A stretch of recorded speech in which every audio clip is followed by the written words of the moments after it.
Budget सत्र का दूसरा दिन है और आज सदन में विपक्ष की तरफ से जो प्रदेश में डिनोटिफाई संस्थान हुए हैं उसको लेकर चर्चा मांगी गई और उस पर चर्चा भी हुई। और इस चर्चा के दौरान सदन में भाजपा विधायक जो चुराहा से विधायक हैं हंसराज, इनकी तरफ से कहा गया कि अगर संस्थान बहाल नहीं हुए जो इनके क्षेत्र में बंद हुए हैं ये फिर अमर अनशन करेंगे। इन्हीं के साथ खास बातचीत करेंगे।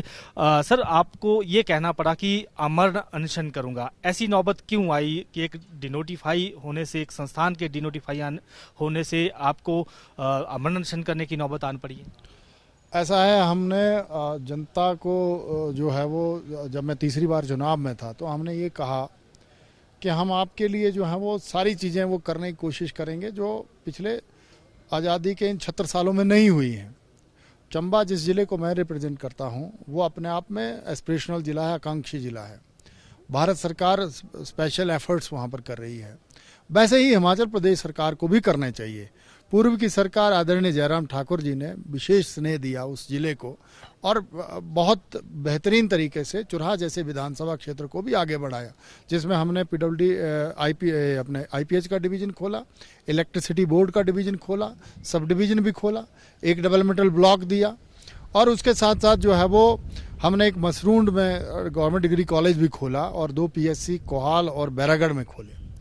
अब ये चीज़ें जो हैं वो आज़ादी के इन 76 सालों में बड़ी मुश्किल से हुई थी और लोगों को बहुत बड़ी आस हुई थी कि हमें सुविधाएं जो हैं वो घर में मिल जाएंगी, लेकिन उस पर पानी फेरने का काम व्यवस्था परिवर्तन के नाम पर आदरणीय मुख्यमंत्री सुखविंदर सिंह सुक्खू जी कर रहे हैं। तो हमें दिल से दुख है, जनता की तरफ से अब क्या एफर्ट्स करने क्या नहीं करने, मैं दुखी हूँ। इसीलिए हमने कहा कि अगर सच में ये नहीं करते हैं तो हम बैठ जाएंगे, क्योंकि इनसे सरकार चल नहीं पा रही है। अब आपसी खींचतान में जो है वो प्रदेश का बटा बिठाया हुआ है। इसीलिए जो संस्थान खुले थे एक बार रिव्यू करते, आप देखते, आप चंबा का कंपैरिजन नहीं हमीरपुर के साथ कर रहे हो, चंबा का कंपैरिजन आप शिमला के साथ कर रहे हो, कांगड़ा के साथ कर रहे हो। भाई वहाँ की स्थितियाँ एडवर्स हैं, वहाँ जो तकलीफ़ें हैं वहाँ की तकलीफ़ें अन्य ज़िलों से मतलब अलग अलग हैं। ऐसा चुराहा में भी है। चुराहा को आप कैसे कंपेयर कर सकते हो यहाँ शिमला कंस्टिट्यूंसी के साथ? यहाँ तो चीफ मिनिस्टर यहीं बैठते हैं, यहाँ अब जैसे 3 मिनिस्टर यहाँ फिर दे दिए।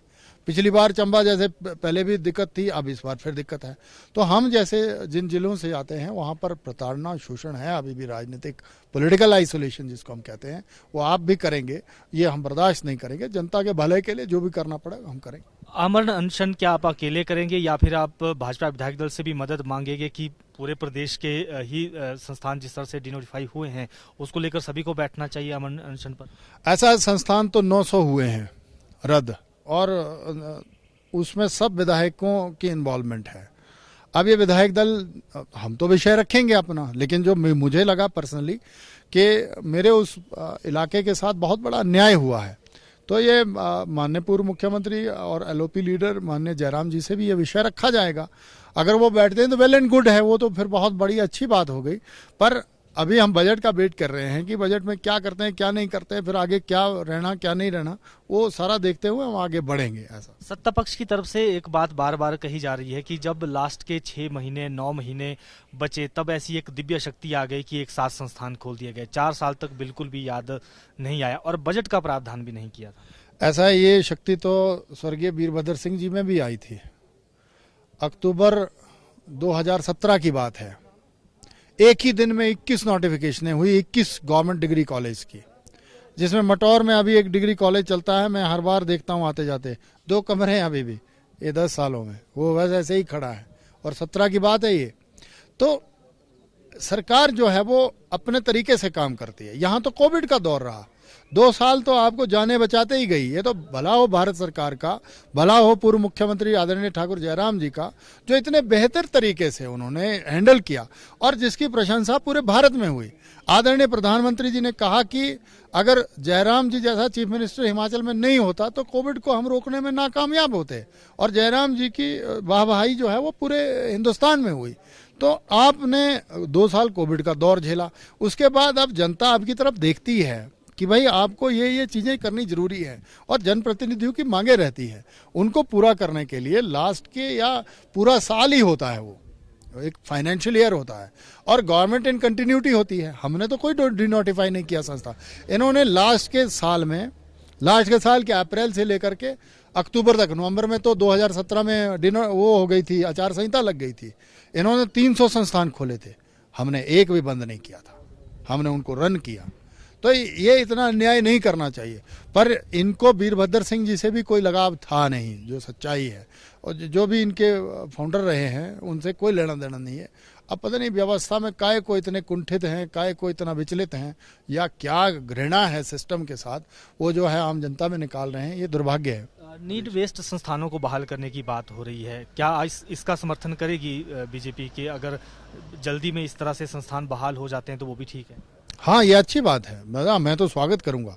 अगर मान लो वो, जैसे मैं खुद कह रहा हूँ कि एक सर्विस वायर लेने के लिए मेरे लोगों को 100 किलोमीटर जाना पड़ रहा है, एक जो है वो ट्रांसफार्मर के लिए या एक मीटर लगवाने के लिए 100 किलोमीटर जाना पड़ रहा है। बरमौर के लोगों को 72 किलोमीटर आना पड़ रहा है।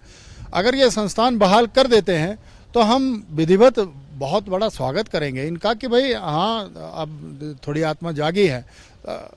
हमें उम्मीद भी है शायद ये कर भी दें, लेकिन करना चाहिए इनको। अभी जो बजट पेश होना उसमें रखें ये व्यवस्था। वित्तीय बोझ का जिक्र बार बार हो रहा है, मुख्यमंत्री भी कह रहे हैं कि आर्थिक तंगहाली, आर्थिक अर्थव्यवस्था जो है वो हमारी ठीक नहीं है, बदहाली के कगार पर है, और कर्मचारियों की देनदारियां पिछली सरकार में की अभी तक बहुत सारी देनी है। तो आपको क्या लगता है कि ये जो स्थिति बन गई है, आखिर कैसे ये स्थिति बन गई? ऐसा है, ये बड़ा दुर्भाग्य है कि एक तरफ आप कथनी करने में अंतर नहीं होना चाहिए, ये मैं बड़ा स्पष्ट बोलता हूँ। या तो आप में वो भगवान की आत्मा आ जाए कि भाई आप में जागरण हो गया, आप साधु हो गए, संत हो गए, परमात्मा हो गए, आपको एक तो ये करना चाहिए। आप एक तरफ जो है वो डिप्टी चीफ मिनिस्टर बना देते हैं, साथ साथ सीपीएस बना। हमारे टाइम में तो कोई सीपीएस नहीं बना था। भाई इतना ही वित्तीय दिक्कत आपकी चल रही है तो आपको खर्चों में भी तो कटौतियाँ अपने भी करनी चाहिए ना। आपको काय को सीपीएस बनाने, काय को चेयरमैन बनाने, जबकि सिस्टम तो आपका चला हुआ है। आप अपनी पार्टी की आइडियोलॉजी को, अपने लोगों को एडजस्ट करने के चक्कर में सारी चीज़ें कर रहे हैं, तब तो आपके पास वित्तीय संकट नहीं है। अब मैंने सुना है कि 200 करोड़ जो है वो इसमें नदौन में वो उसमें खर्च कर रहे हैं, ये जो डिवीजन खोल रहे हैं इलेक्ट्रिसिटी बोर्ड का, तब कोई दिक्कत नहीं है। अच्छा, जो ये अभी बसेस खरीदने की बात कर रहे हैं, तब कोई दिक्कत नहीं है। दिक्कत कोई नहीं है। सरकारें पहले भी ऐसे चलती रही हैं, लोग पहले भी वित्तीय संकट से जूझते रहे हैं, लेकिन ये करना नहीं चाहते, या कोई कौन करवा रहा है वो हमें समझ नहीं आ रही है। कथनी करनी में अंतर ना रखें मुख्यमंत्री। ओल्ड पेंशन स्कीम भी आपको लग रहा है कि एक वजह है कि इसलिए ये फंडिंग जो है वो फंड जनरेट करने की कोशिश कर रहे हैं? तो वो तो हम लोगों ने थोड़ी ना कहा हुआ है, वो उनकी गारंटी रही है, पर उसको भी लागू तो नहीं कर पाएंगे। ये भारत सरकार ने, माननीय वित्त मंत्री जी ने कहा हुआ है कि जो जो स्टेट ये कर रही हैं वो अपने आप को थ्रेट में डाल रही हैं। जो हिमाचल के जनता है उनके साथ अन्याय है। मैं कोई ओपीएस के अगेंस्ट नहीं हूं, लेकिन आप 1.25 लाख लोगों को खुश करने के लिए 70 से 80 लाख की जनता को क्यों ताक पे रख रहे हैं? काहे को मतलब पूरा हिमाचल प्रभावित कर रहे हैं? वो इसीलिए कि आपको सत्ता सुख चाहिए, इसके लिए आपने जो है वो आनंद पान। और गृहिणियों को, माताओं को, सबको कहा है, बहनों को इन्होंने कहा हुआ है कि 1500 रुपये देंगे। कहाँ से देंगे? वित्तीय संकट है तुम्हारे पास। फिर कहा है वो गोबर खरीदेंगे 2 रुपये, 100 रुपये किलो जो है वो दूध खरीदेंगे, कुछ ऐसा बोला है। ये बहुत सारी गारंटियाँ दी हुई, पर ये गारंटियाँ भूल गए हैं। अब इन्होंने अपनी गारंटियाँ लागू कर दी हैं। अपने इस 2.5 महीने के कार्यकाल में 4,500 करोड़ का कर्जा जो है वो सुखविंदर सुक्खू जी ही ले चुके हैं। रेनोवेशन ऑफ द कोठीज, नई गाड़ियां खरीदने में, नए चेयरमैन बनाने के चक्कर में, ये ऐसे वैसे। तो आपकी कथनी करनी में अंतर है, इसीलिए जनता जो है वो अब मोह भंग 2 महीने में हो गया। 6 लाख से ऊपर लोगों ने सिग्नेचर करके ऑनरेबल गवर्नर साहब को परसों हमने ज्ञापन दिया है। इतना बड़ा न्याय थोड़ी ना होता।